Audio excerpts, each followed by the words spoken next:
EMissyK's Loose Lips radio show. In case you didn't know, now you know. Make sure you follow us on Facebook, Instagram, Twitter, Loose Lips Radio, EMissyK. That's EMissyK. And we're going to get right into our interview with the voluptuous, the beautiful, the songbird, Miss TooSweet, hailing all the way and drove all the way from Las Vegas, Nevada. Welcome, ladies and gentlemen, Miss TooSweet. We are so happy to have you here with us. I'm happy to be here. Oh, we are so excited. Ever since you agreed to come, I've just been like, oh my God, we're going to have so much fun.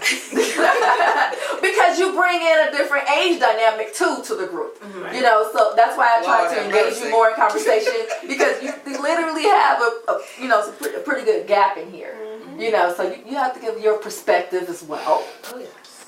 Yes. You know? So tell us a little bit about yourself, TooSweet. Let everybody know what you want us to know about before we get into what we want to know. Right.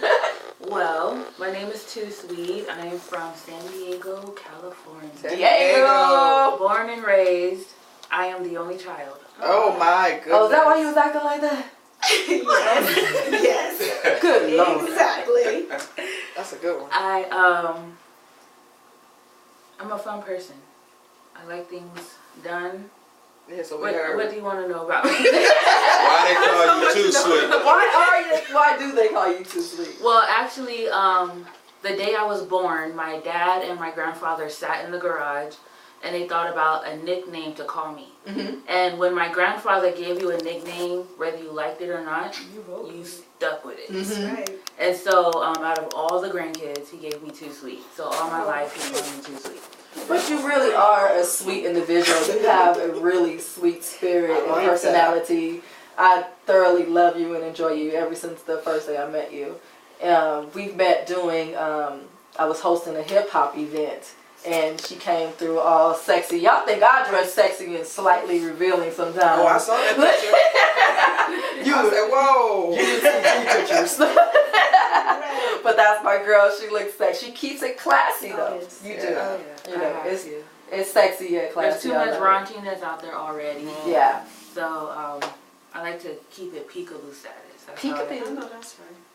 So Siobhan Speaks is not here, but she sends her love and her respect, and she sends her questions for you. Shout out to Siobhan. Siobhan Speaks.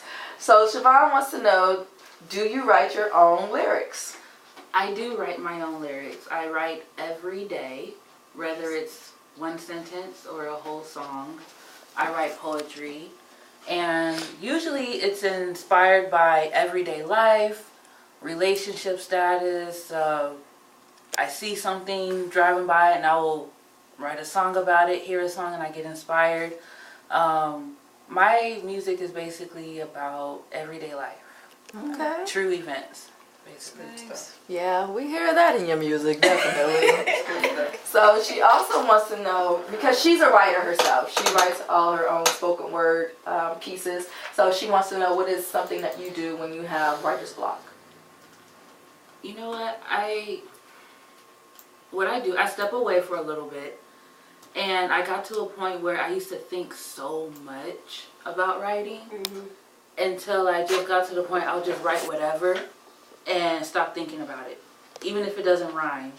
And that's how I started to overcome writer's block. Okay. Just write down whatever comes to mind. Right. I like that. Okay, so one thing I wanted to know. There are so many talent shows on television. Back when I was younger, don't be trying to date me. There was the Gong Show.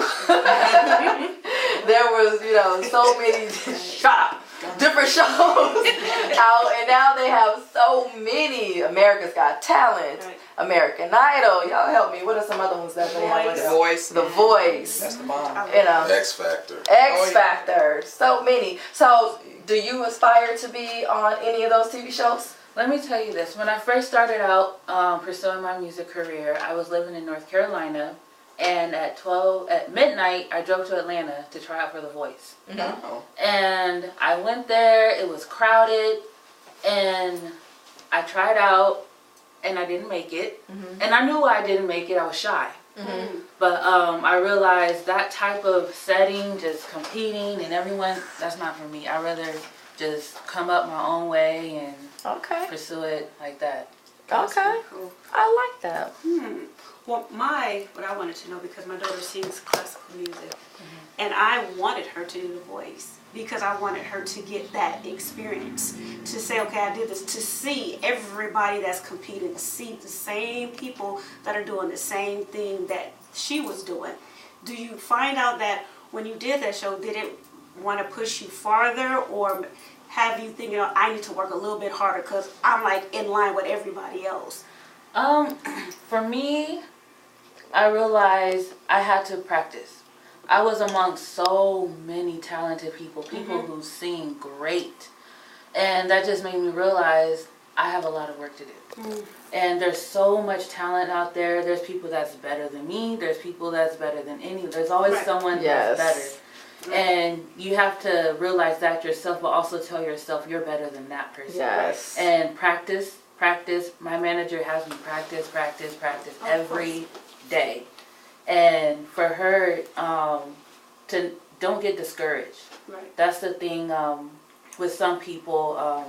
There was people walking away crying. Oh, yeah. And I would look at them and I'm like, why are they crying? Like, just keep going. Yeah. You know? But I know a lot of people depend on that.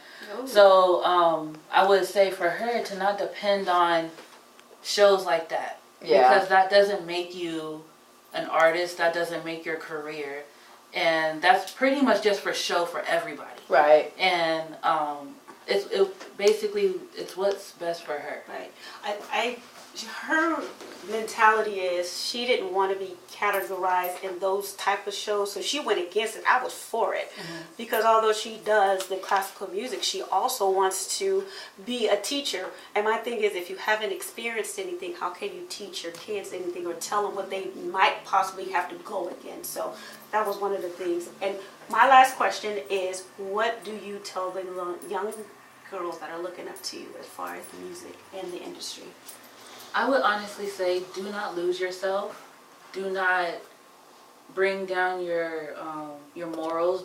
Don't lose your morals in the music. It's so easy to lose it.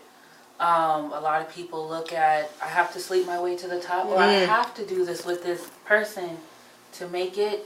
That's not the case. Right. I've been approached many times. Absolutely agree. And that's not the case. They will use you and toss you to the side and go to the next girl. So just stay strong, stay motivated, and keep God first. That's always pray about everything. That's right. Cool. Okay, so most artists have other artists that they are inspired by. So who inspired you the most and why? Ooh, that's a hard one. I don't really have one particular artist. My direction comes from between Missy Elliott, Alicia Keys, Beyonce, Lauryn Hill. It goes all the way back to the Motown days because everyone has their own artistry that I love, and I took little bits and pieces. I'm like, I like that. I like that. So it's just more about how they pursue things, not so much as what they do. Right. I agree. All right, so TooSweet, we thank you for coming into the studio. You're going to stick around with us for the rest of the show. But we featured TooSweet on our last live show. We featured one of her songs. She's going to bring that in right now. TooSweet, it's all on you. This is your girl TooSweet, and you are listening to the EMissyK's Loose Lip Radio Show on the IMG Radio Network.